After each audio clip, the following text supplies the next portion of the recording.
This is the Whole Care Network.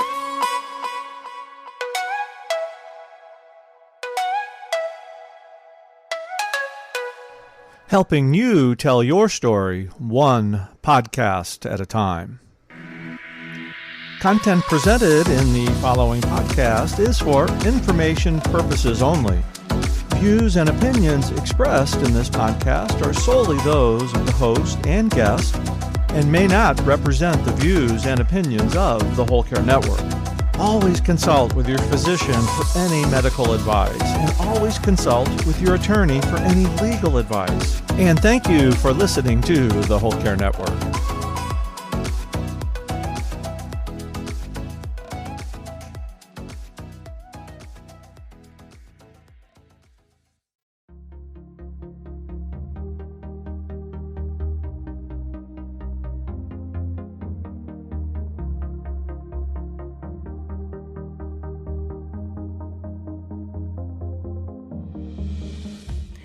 Welcome to From Guilt to Good, self-care solutions for busy caregivers. If you're a caregiver feeling stretched thin, longing for self-care, you are in the right place.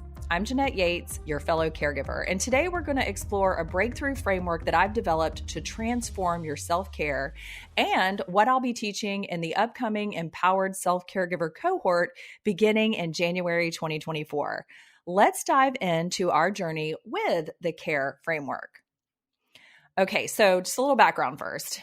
As I have been struggling, questing, journeying, traveling through my own self-care journey, I've been attempting to find that self-care that makes me feel good, not guilty. And I have done it all with a bunch of trial and error, training, certifications, and many fitness and personal training sessions, therapy sessions, etc.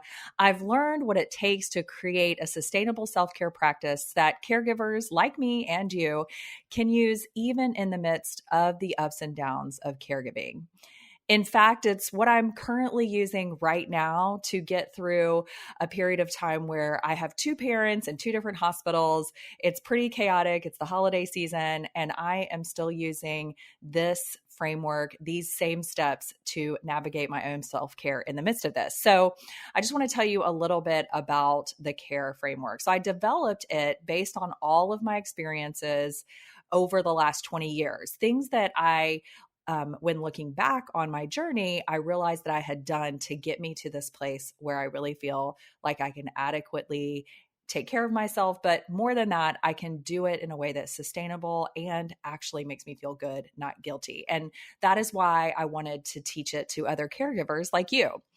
This framework empowers caregivers by giving you clarity, encouraging self-advocacy, cultivating resilience within you, and instilling enjoyment in the self-care process. Doesn't that sound great to actually enjoy your self-care?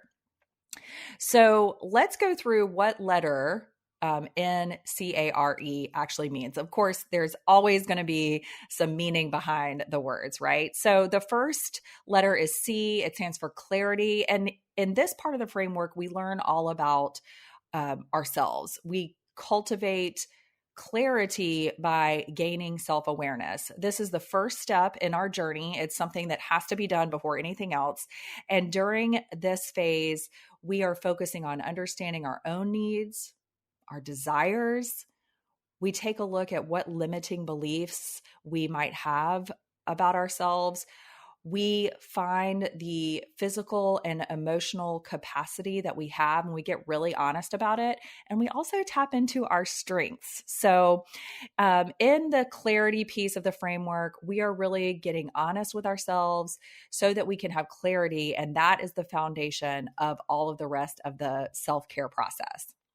Now, the second letter in C.A.R.E, of course, is A, and it stands for self-advocacy or advocacy. And this is all about advocating for your own needs. You know, as a caregiver, you are great at advocating for your loved ones.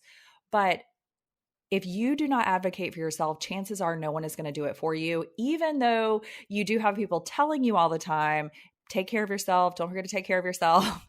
There's really nobody showing you how to do that and really advocating in a way that makes it possible. a lot of times. And of course, the ultimate advocacy comes from you knowing what you need and then advocating for the time to give yourself what you need. So when you recognize what you need, that's part of the first step. Then we start advocating for our own needs and what we want. And when we recognize that it's okay to say no, we start being able to set boundaries. And that makes us start that process of actually building the space in our schedules, but also in our minds and our hearts to begin taking care of ourselves. And of course, we all heard this. It's probably beat to death in the ground, but it's a good analogy for a reason. You know, when we're not able to advocate for the time and space we need, we are not putting that oxygen mask on for ourselves. And then, of course, we're not getting what we need. And then not only can we not take care of ourselves, but we're not able to take care of other people or even just do the things that we love to do. Like maybe want to have fun times with our friends or want to have some space to choose how we spend that space. So that's what boundaries are all about. And that's what we do during that self-advocacy piece. Okay. And then the third letter is R, and that stands for resilience. And in order to be resilient, to keep bouncing back blow after blow or trip after trip in that caregiving journey, and when I say trip, I mean like tumbling over something. In order to have that ability to bounce back, to get back up again and again, which is what we have to do as caregivers, as humans, we must have self-compassion. And that's the key piece of resilience. So when we move on to building resilience, we are developing forgiveness and kindness towards ourselves, especially when setting and working toward our self-care goals.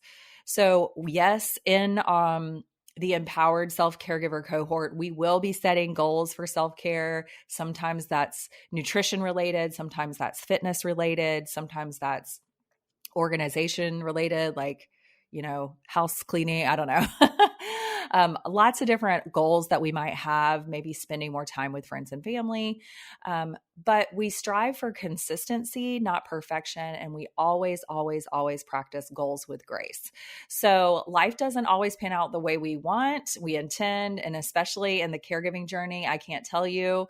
The only thing that's predictable is that it's going to be unpredictable, but we can develop resilience in the midst of all that so that we can continue to care for ourselves and move through and get back up again and again. And those, and also one of the things that I found happens with resilience is we have to be honest about it. We have to be self-aware and we have to be able to set those boundaries. So I hope you can see how all of these kind of build up with each other. And then of course, the last part of the framework is the best part, I think. Although all of them have meant a lot to me in my own journey, I can tell you that right now. But the last letter in the C.A.R.E framework is E, and this is where we learn about enjoyment with self-care. So I'm a firm believer that if you're not enjoying your self-care, it's probably not self-care.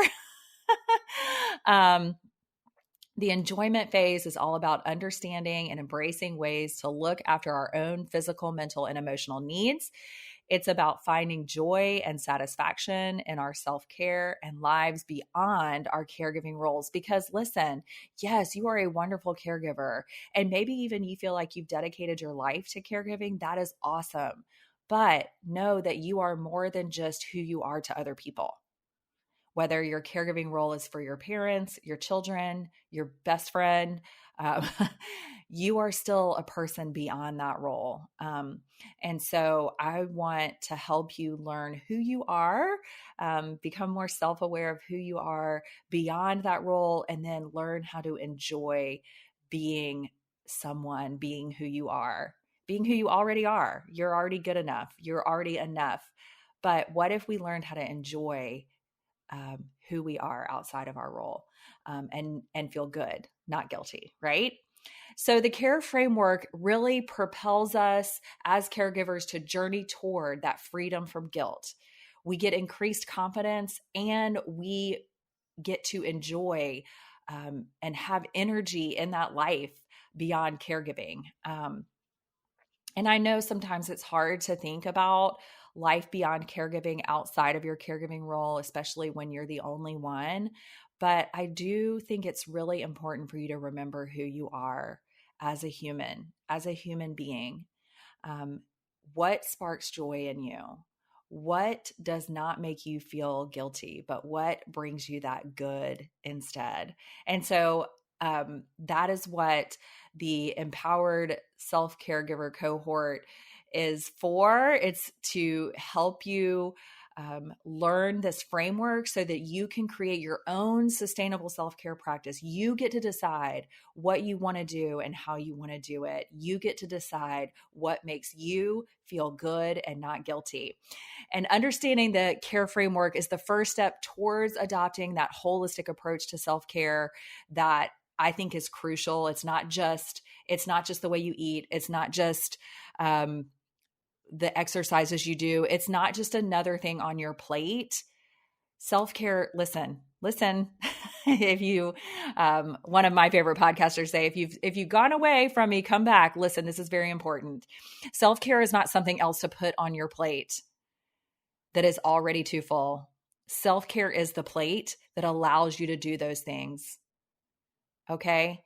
Self-care is not a thing to put on that bottom of the to-do list that never is going to get done. So you're never going to get there. Self-care is what allows those things to be on that list. If you are ready to get rid of guilt and embrace the life you've been too busy or exhausted to enjoy, I invite you to join the Empowered Self-Caregiver Cohort. It starts in just a few weeks in January. We're going to get through the holidays. Don't worry, I'm not going to make you start anything on January 1st, but we are going to start it in January. And if you want to join or if you're interested in learning more, head to the show notes to book a discovery call with me and learn more about the Empowered Self-Caregiver Cohort. It's a program tailored to your transformation as a self-caregiver. Remember, self-care is not a luxury. It's not an add-on. It is a necessity. And until next time, remember that you are worthy of the same care you give others. Again, head to the show notes to check out more about the Empowered Self-Caregiver Cohort and sign up for a discovery call. I look forward to chatting with you soon. Let's do this.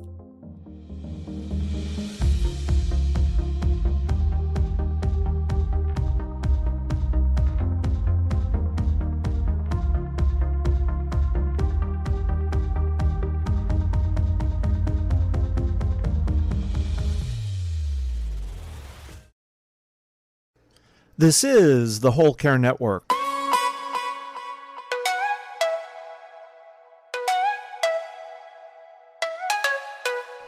Helping you tell your story one podcast at a time.